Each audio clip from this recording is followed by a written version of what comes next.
Now, we have this term Rosh. Many of you may have in your Bibles the chief prince of Meshech and Tubal. The Old King James has the chief prince of Meshech and Tubal. Why is that? It's the reason is that the Hebrew word here, that's how it is normally translated.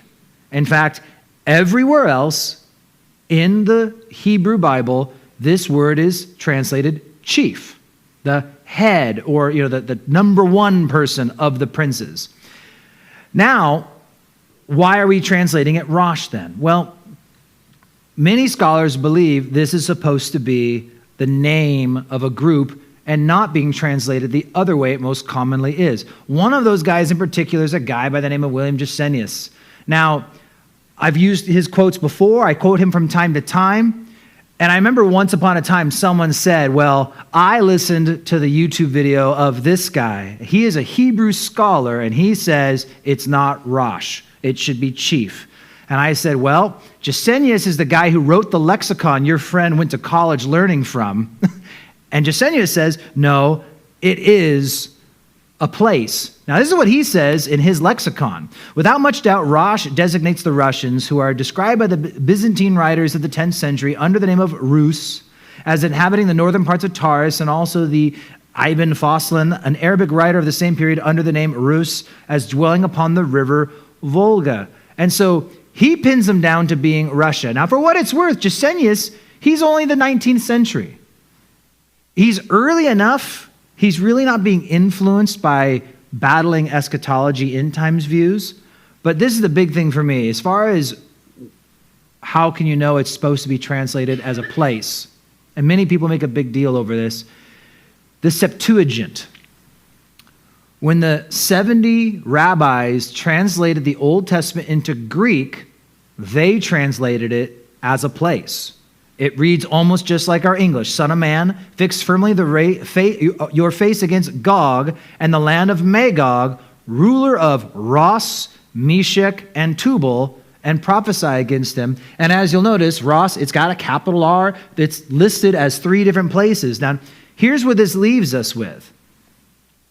If the Septuagint writers, who were very much closer to Ezekiel than Josephus, they were closer to Ezekiel by far than anyone knew, these guys chose to take a word that typically is translated as chief, and they chose to make it a place.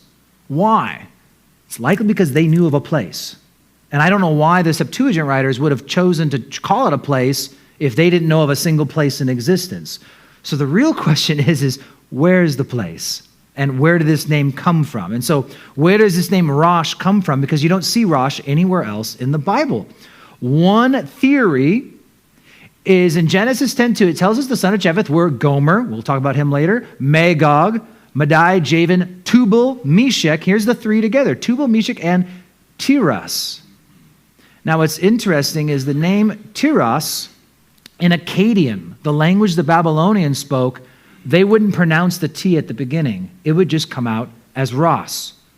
And so when you look for Ros with an O or an A in ancient archaeological things, you find it 10 times in Sargon's inscriptions, once in Ashurbanipal's cylinder, once in Sennacherib's annals, and 5 times in the Ugaritic tablets. So this is like some of the oldest writing in existence.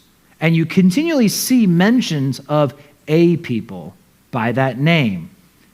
Now, one other connection. Tiras sounds very similar to the Greek Tauros, which is what they call a horse. That's a Greek word for horse. And of course, the plural of Taurus in Greek would be tauroi, and the ancient historian Herodotus talks about a Tauroi people who lived north of the Black and Caspian seas.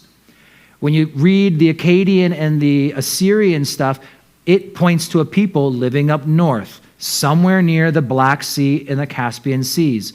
So when you get back again, somewhere up in there, that's why these guys put Rosh way up top in between the Black Seas. It's a group of people located in this same area.